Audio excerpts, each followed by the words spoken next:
one of the vilest systems that can be set up.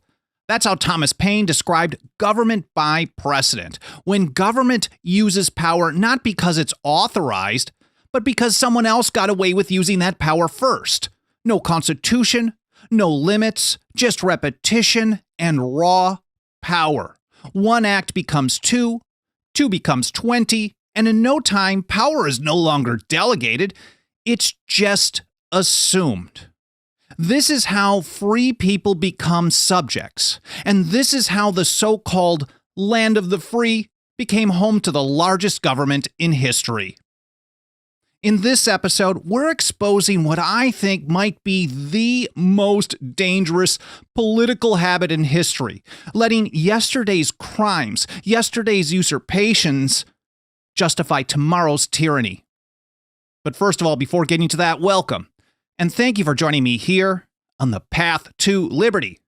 My name is Michael Bolden with the 10th Amendment Center, and this is the show for Friday, April 25th, 2025.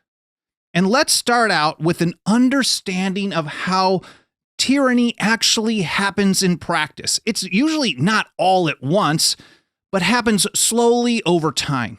And James Otis Jr. explained it just like that in 1767. A free government, I know that sounds like an oxymoron, but let's set that aside. A free government never degenerated into tyranny all at once. It is the work of years.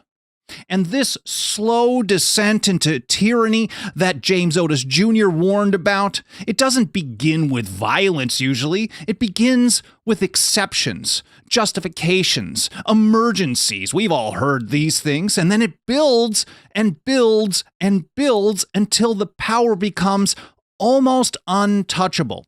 St. George Tucker saw this clearly in his 1803 view of the Constitution of the United States. He said, but the most easy and successful mode in which an aristocracy commences or advances consists in the secret and gradual abuse of the confidence of the people in a representative democracy.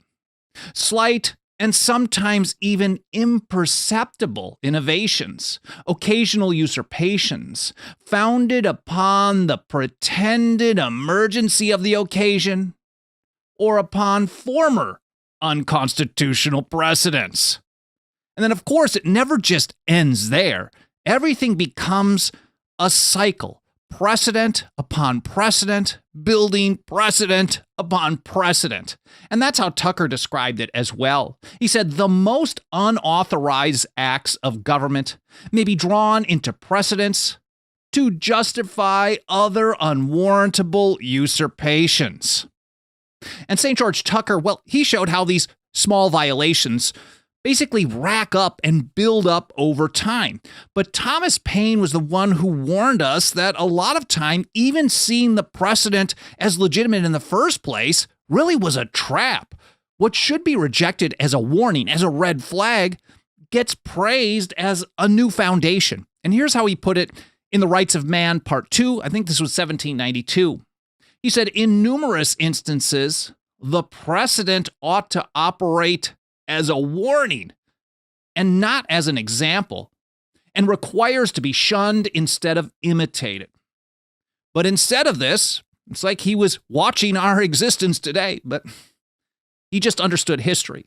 But instead of this, wrote Paine, precedents are taken in the lump and put at once for constitution and for law. And in the early years of the American Revolution, that radical change in the viewpoints of the people from 1760-61 until the shot heard round the world in 1775, John Dickinson saw that trap happening in real time. And he wrote about it in response in his great broadside urging noncompliance with the Stamp Act of 1765. He said, if you comply with the act by using stamped papers, you fix, you rivet perpetual chains upon your unhappy country. And the worst part for Dickinson was that people had a choice. They didn't have to comply. They voluntarily comply. And if you voluntarily put chains around your country, well, that's a bad thing. He said, you unnecessarily voluntarily establish the detestable precedent, which those who have forged your fetters ardently wish for, to varnish the future exercise of this new claimed authority. And the founders, the old revolutionaries, they didn't make this stuff up on their own. They didn't create these views, these principles out of thin air. They were in the pages of all the leading figures that they read and learned from in the centuries and the decades before them, like Algernon Sidney, 1680-ish. He wrote this book, Discourses Concerning Government. I believe it was 1680, and he was put to death for writing it. They found it in his home, and he was put to death for writing it, not publishing it, and he was seen as a martyr for liberty, a hero to the American Revolution, and you can see why when you read through his stuff. But here in this topic, he wanted to point out that politicians will use precedent to really re-engineer government to expand power. He said, when the law may be easily or safely overthrown, it will be attempted. Whatever virtue may be in the first magistrates, many years will not pass before they become corrupted, and their successors, deflecting from their integrity, will seize upon the ill-guarded prey. Sidney continued, they will then not only govern by will, but by that irregular will which turns the law that was made for the public good to the private advantage of one or few men. Whenever we share warnings about precedent and power from the founders, the old revolutionaries, we always get some people who say, yeah, precedent is risky, the founders were right, but not on this, not when our team is doing it, not when the goal is something that I want us to accomplish. We gotta get that done, there's no other way. But that's exactly how the cycle to total tyranny always starts. Thomas Gordon, in his Works of Sallust, explained the danger perfectly back in 1744. He said, all pernicious precedents are derived from laudable beginnings. But when the administration devolves upon unworthy and unskillful men, those precedents at first just are changed in the application from objects that were proper and guilty to such as are guiltless and improper. And then Gordon continued. He gave a really powerful example, something from history that the people, at least at the time, understood. An example where people cheered on when the first abuses started because they liked the goal, they liked the end result in the short term. It was aimed at their enemies, but that did not last long. And I'm not really sure how to pronounce this one, but I think it's the Lacedaemonians, he wrote, when they had subdued the Athenians, subjected that state to 30 governors. These began their power by executing, without conviction, whomsoever they found notoriously wicked and obnoxious to all men.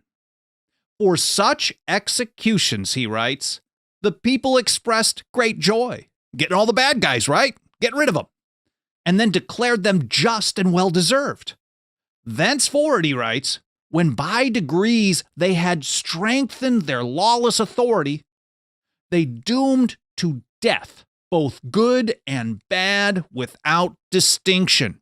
Because once you establish the power to do it to your enemy's going to probably eventually get in power and do it to you. That's not what he wrote. That's my take. But anyways, Gordon continued with this. And thus held under dread the whole community.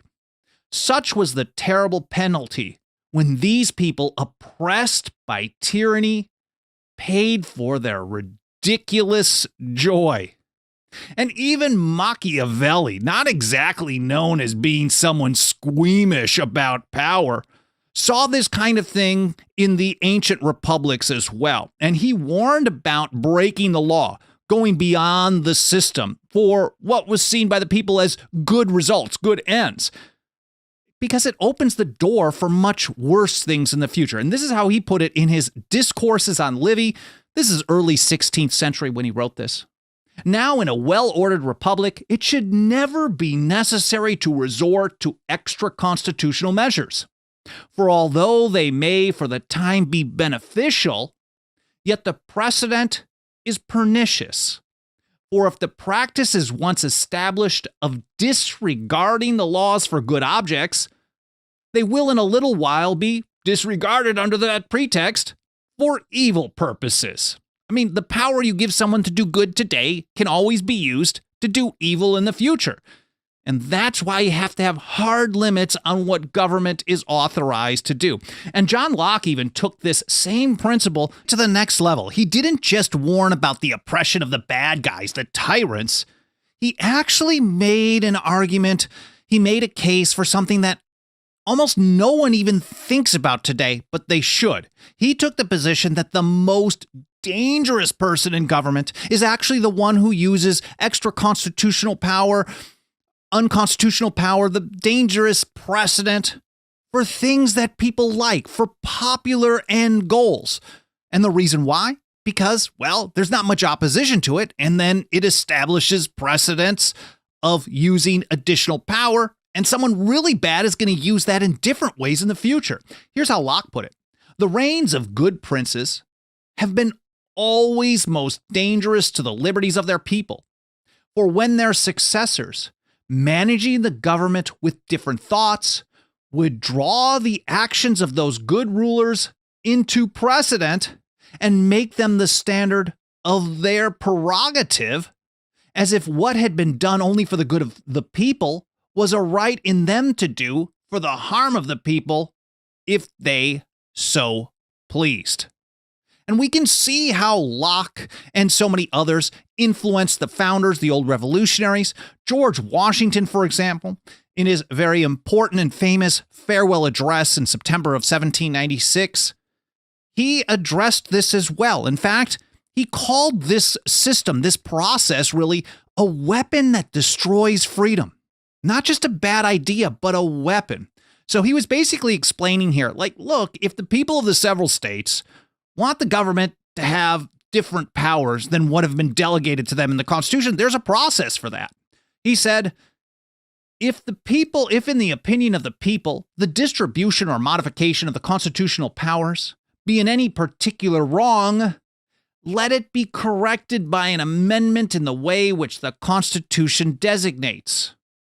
But, he said, let there be no change by usurpation. For though this, in one instance, may be the instrument of good, it is the customary weapon by which free governments are destroyed. So just exercising additional power that's not authorized by the Constitution because you like the results, you think it's going to be a good thing to do, is a weapon that destroys freedom. He said, of course, the precedent must always greatly overbalance in permanent evil any partial or transient benefit which the use can at any time yield. Now, I know I'm citing a bunch of original source documents, like I always do on this show, but I wanted to let you know that in case you're wondering where you can find this stuff so you can read and learn more in context on your own time, we're going to have a blog post published for this episode over at 10thamendmentcenter.com/path-to-liberty. It's all spelled out. Alan Mosley gets that organized, and I will get it published a couple of hours after the live stream is done. And on that blog post, you're going to find a show links section.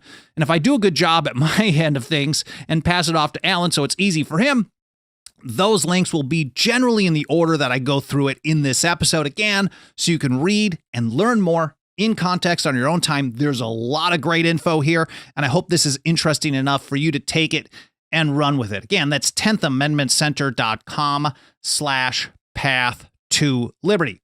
Now let's get back to it. I want to go back to the ancients, like the Roman historian Tacitus. Here he is in the Annals, Book 11. I think it's chapter 24. He put it like this: what we are this day justifying by precedents will be itself a precedent. That was his explanation, or his take on an emperor's speech. But the message is what's so important. If you justify something by precedent for today, then today's action will become a precedent that will be used by someone else in the future. And that single line from Tacitus, John Dickinson, the penman of the American Revolution, took it and really ran with it. He saw it as a blazing red flag and wrote about it in his very famous and highly influential Letters from a Farmer in Pennsylvania, which he wrote in late 1767 and was published as a series, 12 letters in 1767 and into 1768. These were the most widely read essays on American liberty up until publication of Thomas Paine's Common Sense in 1776. So really influential stuff. And here's John Dickinson talking about this and citing Tacitus as well. He said, all artful rulers, which sounds redundant, I guess, but anyways, all artful rulers who strive to extend their power beyond its just limits, endeavor to give their attempts as much semblance of legality as possible. Those who succeed them may venture to go a little further, for each new encroachment will be strengthened by a former. And then he has his translation here, right from the ancient Roman historian. He said, quote, that which is now supported by examples growing old will become an example itself and thus support fresh usurpations. And just like St. George Tucker did years later, Dickinson warned that the smaller the usurpation, the smaller the precedent, the more dangerous it is, because people are more likely to ignore it. And if we understand human nature and the corrupting influence of power, and we understand all through history that governments always seek to grow and expand, well, the small precedents are the most dangerous because they're most likely to get away with those things rather than the big massive ones. And they build and build and build over time. And that's how Dickinson put it. Again, this is in letter 7 in his Letters from a Farmer in Pennsylvania, where he's discussing the Townshend Acts and the duties. Because he was seeing that some people were basically taking the position that, oh man, this is not as bad as the Stamp Act, so maybe we could just chill out and kind of see how it plays out. But he said, no way. Dangerous stuff. He said, some persons may think this act of no consequence because the duties are so small.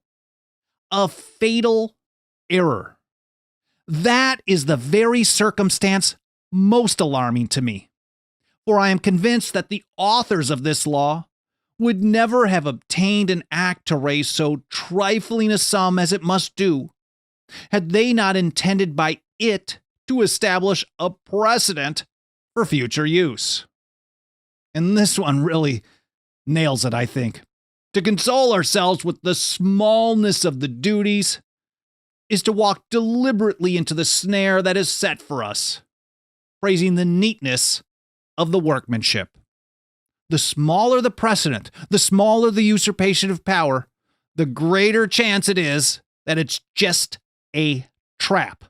And then Dickinson gave us a really powerful example from history as well. We heard another one from Thomas Gordon, but here he is showing us how a single precedent under a claimed emergency was all that it took to totally destroy freedom.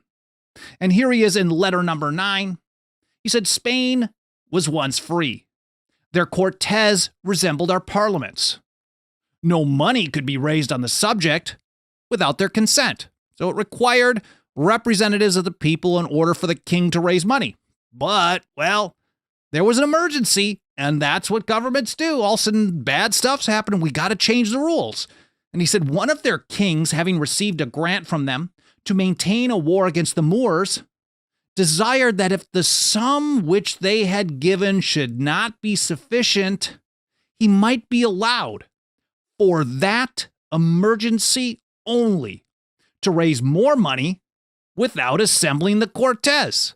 So Dickinson used that phrase, for that emergency only. He understood, the penman of the American Revolution understood, that emergency powers are forever. They're dangerous. Never, ever, ever let them use them, because someone else is going to find other ways to use them in the future. And so he's pointing out, like, look, here's a great emergency, a war. And so the king is like, well, what if you didn't give me enough money? This is just an emergency scenario. Let's see what happens. He said the request was violently opposed by the best and wisest men in the assembly. It was, however, complied with by the votes of a majority. And this single concession was a precedent for other concessions of the like kind. until at last the crown obtained a general power of raising money in cases of necessity. So it started out with they could only raise money with the consent of the representatives of the people. Then it was an emergency for a war. So just this one time. And that set the precedent for, well, whenever the king said it was necessary, then you didn't need the parliament and the people didn't have to have, there was no representation, no consent to the people, nothing. He said from that period, the Cortes ceased to be useful and the people ceased to be free. And he signed that letter off like he did all of his letters with a Latin phrase. This one, oppose a disease at its beginning. And here's where it all leads to, according to Dickinson, and I think he was right, not with a dramatic collapse, but with a whimper, with quiet submission. He said, when an act injurious to freedom has once been done, and the people bear it, the repetition of it is more likely to meet with submission. Precedent leads to precedent, and leads to precedent, and on and on and on. And he continued with this, for as the mischief of the one was found to be tolerable, they will hope that of the second will prove so too. And they will not regard the infamy of the last because they are stained with that of the first. And of course, he understood that people generally don't take a stand until they really feel it. But he's warning people, you got to start paying attention. You have to oppose a disease at its beginning, not once it's killing you. He said, indeed, nations in general are not apt to think until they feel. And therefore, nations in general have lost their liberty.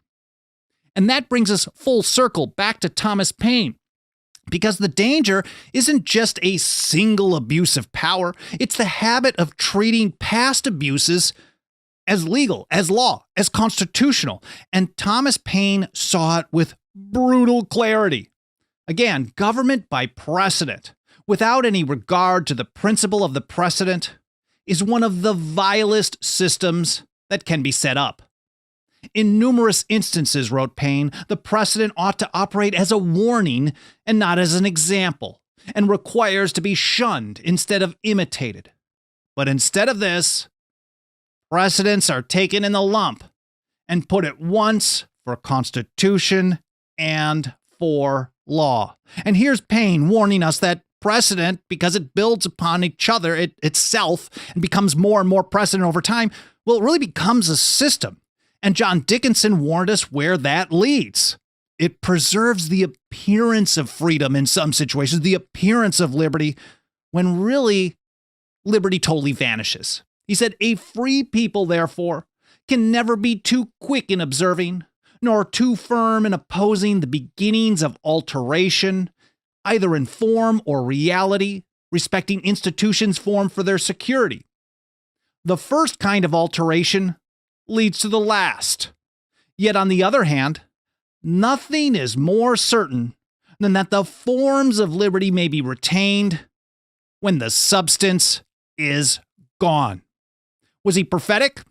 No, I think Dickinson, like so many of the other founders and old revolutionaries, unlike most of us today, but I know we're here really trying our best.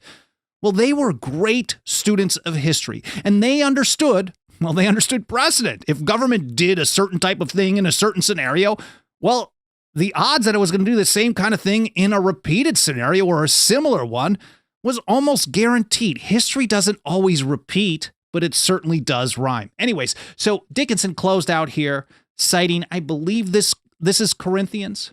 He said, in government, as well as in religion, the letter killeth, but the spirit giveth life.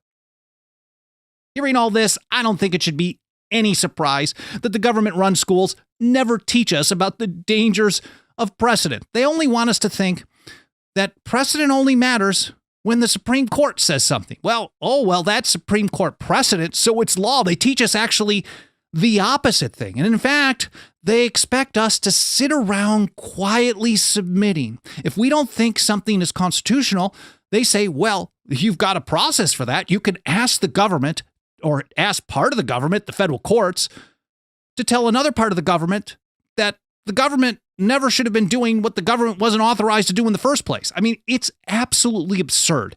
It's what Thomas Jefferson called the despotism of an oligarchy. And that's a big reason why we work so hard every single day here at the 10th Amendment Center to reach and teach more and more people about these essential founding principles from the Constitution, from the American Revolution, and from the people that the founders and old revolutionaries read, studied, and learned from. And nothing helps us do this work more than the financial faith and support of our members.